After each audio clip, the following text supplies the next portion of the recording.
Re-bienvenue dans une nouvelle vidéo crypto. Aujourd'hui, on va aller voir ensemble des graphiques. On va aller voir aussi un message que Donald Trump a mis sur son réseau à lui. Donc là, évidemment, les marchés qui chutent. Donc on a beaucoup de baisse sur les marchés. Là. Si on regarde juste ici les cryptos que je regarde plus précisément et qui font partie de mon portefeuille, ben, on voit des moins 2, moins 6. Ici 0, bon, moins 2, moins 3%, ça c'est seulement sur 24 heures si je ne me trompe pas, mais sur une semaine on est sur du beaucoup plus que moins 2, moins 6%, là. On est pratiquement sur du moins 15, moins 20% sur une semaine, là. On pourrait pratiquement y aller avec moins 20, là. Tout l'argent se dirige vers Bitcoin, on le voit avec la dominance du Bitcoin ici. Donc ça c'est le BTC dominance, ça c'est le pourcentage de l'argent qui est dans Bitcoin par rapport à toutes les cryptos. Donc à 63%, le plus haut était ici. Donc si on regarde le hash de cette mèche là, on était à 64,34%. Et là le hash de ça, on est allé à 64%. Est-ce qu'on va aller chercher un autre plus haut? On ne sait pas. Mais là, on voit vraiment l'argent qui se dirige vers le Bitcoin. Là. Et je vais rallonger cette ligne-là pour voir où ce que ça nous mène et pour voir si on n'irait pas peut-être retester cette ligne-là ici pour avoir une résistance. Ce qui est intéressant par rapport à ça, c'est que sur la BTC dominante, si on regarde ici avec le MACD et le RSI. Donc, deux indicateurs assez intéressants. Donc, à chaque fois qu'on a eu des bearish crush sur ce graphique-là de la BTC dominance, et donc un bearish crush qui indique une baisse qui pourrait arriver, et je rappelle, une baisse sur la BTC dominance veut dire que BTC prend moins de valeur que les altcoins ou chute plus que les altcoins, ce qui arrive très rarement, mais en général, ça signifie que BTC prend moins de valeur que les altcoins et donc quand on est dans une all season en général, et donc c'est dans ces phases-là où on voit le graphique de la BTC dominance qui chute. Euh, la BTC dominance, pardon, pour Matou, la BTC dominance qui augmente en général pendant quelques années avant, on le voit ici, on est en hausse sur la BTC dominance. Cette zone ici, c'est la zone qu'on vient de voir, ici, là, et même un petit peu plus avant, là, donc toute cette zone-là à peu près, là, donc la BTC dominance qui monte. Et là, on a un bearish cross qui pourrait arriver dans pas longtemps. Donc c'est la ligne bleue qui passe sous la ligne orange. La ligne bleue qui passe sous la ligne orange ici. La ligne bleue qui passe sous la ligne orange ici. La ligne bleue qui passe sous la ligne orange ici. Et on a les petites chandelles ici qui doivent passer dans le rouge aussi pour indiquer ça. On est dans le vert depuis longtemps. Un petit peu comme dans la zone ici qu'on avait. Donc on était dans le vert. Et lorsqu'on est passé dans le rouge, on a eu la ligne bleue qui a passé sous la ligne orange. Et on a eu un double top sur le RSI. Donc un top ici, un deuxième top sur cette résistance-là. Ici, même chose, double top sur cette zone ici. Évidemment, ça reste à confirmer. On va le voir dans quelques semaines. Mais si cela se confirme, ben, ça pourrait être bon signe. Ensuite de ça, qu'est-ce qu'on a? Ben là, ça c'est en anglais, je ne vais pas vous le lire au complet. C'est Donald Trump qui a forcé un petit peu la main de la Fed pour réduire les taux d'intérêt. Donc j'ai l'impression que Trump, tout ce qu'il fait, c'est pour forcer la Réserve fédérale à descendre les taux d'intérêt parce que Trump ne peut pas décider de descendre les taux d'intérêt. C'est la Réserve fédérale qui décide ça. Et qui dirige la Réserve fédérale? Ben, c'est Jérôme Powell. Donc c'est tous eux qui gèrent les taux d'intérêt. Et là, j'ai vraiment l'impression que Trump, avec ses tarifs, les tarifs, évidemment, c'est extrêmement mauvais pour les marchés, là, on le voit. Là. C'est pas juste les cryptos qui ont chuté. Hein. Les marchés boursiers, ils ont perdu plus que deux fois la totale d'argent qu'il y a dans les cryptos en 2 jours.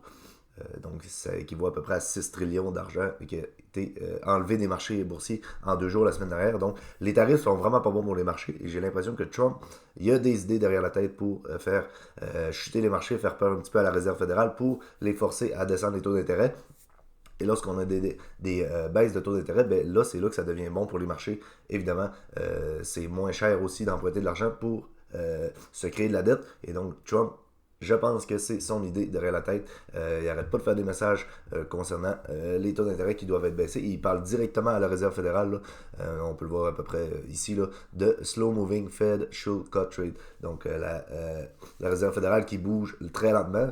Donc, il dit que la Réserve fédérale prend ses décisions très lentement et que c'est long, devrait couper ses taux d'intérêt. Donc, pour ceux qui veulent lire ce message-là, ils pourraient le lire, mais on ne va pas le lire ensemble aujourd'hui. Ensuite de ça, qu'est-ce qui est intéressant, c'est les graphiques. On va aller voir deux graphiques du BTC, donc ils sont intéressants. Donc, avec le RSI, encore une fois, donc le Relative Strength Index, 2023, donc on avait ce genre de range-là ici. Ensuite de ça, on a fait un genre de canal, pardon pour ma toux, canal descendant ici, avec un RSI qui allait à la hausse. Même chose ici, on a eu donc notre range ici, avec notre top à 108 qu'on a eu dans les derniers mois. Ensuite de ça, canal descendant et un RSI qui va à la hausse. Ça reste encore une fois à confirmer, puisqu'on pourrait avoir une grosse chute et avoir le RSI qui vient confirmer une baisse. Donc, ça ne serait pas confirmé, là, mais ça reste à voir. Et ensuite de ça, qu'est-ce qu'on a eu? On a eu une hausse. Donc, c'est la partie ici de septembre jusqu'à fin décembre, où on a eu notre hausse de 24 000 à environ 50 000. On va dire 47 000, là. Donc, on ne voit pas après ce graphique-là, mais on a un graphique quand même assez similaire avec un RSI qui monte et un canal descendant. Donc ça, c'est une divergence haussière, c'est positif. Évidemment, on va devoir avoir les taux d'intérêt qui vont baisser avant. Et là, je pense qu'avec Trump qui force la Fed, on pourra avoir des taux d'intérêt qui vont descendre d'urgence, ce qui serait peut-être intéressant pour les marchés, évidemment. Puisque lors des derniers bull runs, on a toujours eu des baisses de taux d'intérêt. La dernière vidéo, je vous ai parlé du QT, donc le QT qui ralentit, et on va avoir le QE, donc le Quantitative, le E, je me souviens plus c'est quoi, le T c'était Tightening, et le E, je me souviens plus c'est quoi, mais on va avoir le QE qui embarque, donc la Réserve fédérale qui commence à produire de l'argent, et c'est toujours dans ces moments-là où on a les taux d'intérêt bas, la Réserve fédérale qui imprime de l'argent, où on a nos bull runs, et donc ça commence à être intéressant à voir. Ici, graphique des altcoins, donc crypto, total market cap excluding BTC. Donc ça c'est le total 2 si je ne me trompe pas.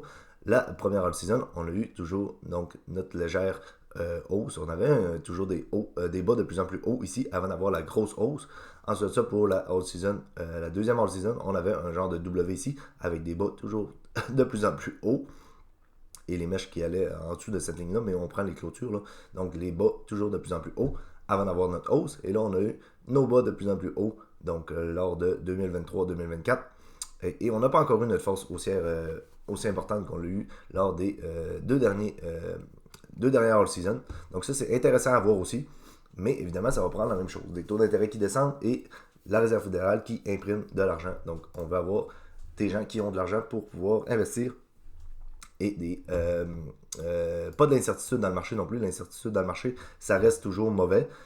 Ici, Total 3, donc là c'est la même chose que le graphique ici, sauf que c'est pas juste excluding BTC, ici on a excluding BTC et ETH. Donc ce graphique-là est intéressant, on l'a vu plusieurs fois, là, je ne vais pas vous le montrer en grand, mais on est ici.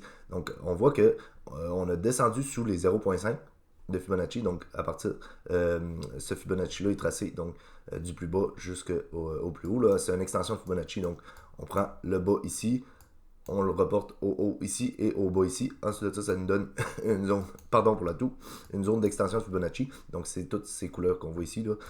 Mais on voit ces zones ici assez intéressantes. Donc là, on est venu tester les 1 ici. Ensuite de ça, on est venu briser à la baisse. Donc, toutes ces zones ici, là, les zones de 0,786, 0,618, 0,5 qu'on a brisé récemment. Ça va être intéressant de voir si on va clôturer par-dessus ça la semaine. Mais je pense qu'on va aller tester cette zone de résistance-là, qui est une zone assez importante qu'on avait eu plusieurs fois ici. Donc là, on l'avait eu en tant que résistance ici à plusieurs reprises, des clôtures par-dessus ça. Quand on l'a brisé, on a chuté extrêmement fort à la baisse. Quand on avait brisé ici, on a chuté extrêmement fort à la baisse. Quand on l'a brisé à la hausse, on l'a explosé à la hausse avec une énorme bougie verte. Même chose ici, énorme bougie verte. Ensuite de ça, on a eu plusieurs résistances dessus. Donc plusieurs supports, pardon, pas de résistance. On l'a brisé à la baisse, on est allé chercher en bas. On a eu ce range-là pendant longtemps. Lorsqu'on l'a rebrisé, on a eu une énorme bougie verte. Et là, on n'est pas venu la retester encore. Je pense qu'on va venir la retester. Donc, c'est les 645 milliards pour ce qui est du Total 3. Donc, si on vient tester ça, ça reste très bullish. Espérons de ne pas avoir des clôtures en dessous de ça pour ne pas réintégrer ce range-là. Parce qu'on a resté dans ce range-là pendant extrêmement longtemps, là. Donc, c'était le range du BTC qui avait duré pendant 8 mois en 2024. Donc, c'était très long. Ce qu'on voudrait, ça serait vraiment un retest de ça, une clôture par-dessus. Et peut-être même venir tester ça et clôturer par-dessus les 0.5. Ça pourrait être encore intéressant. Donc, ça reste à voir. J'espère que cette vidéo-là vous a plu. On a vu quand même des choses intéressantes, dont Donald Trump qui force la main de la Réserve fédérale pour descendre les taux d'intérêt. Donc, on va voir. Mais ça ne m'étonnerait pas qu'on voit la Réserve fédérale qui descende les taux d'intérêt d'urgence. Donc, descendre de 0.25, d'après moi, ça pourrait arriver. C'est ce qui conclut cette vidéo. N'hésitez pas à laisser un j'aime, un commentaire, de vous abonner. Nous, on va se revoir la semaine prochaine. D'ici là, prenez soin de vos investissements. Bye.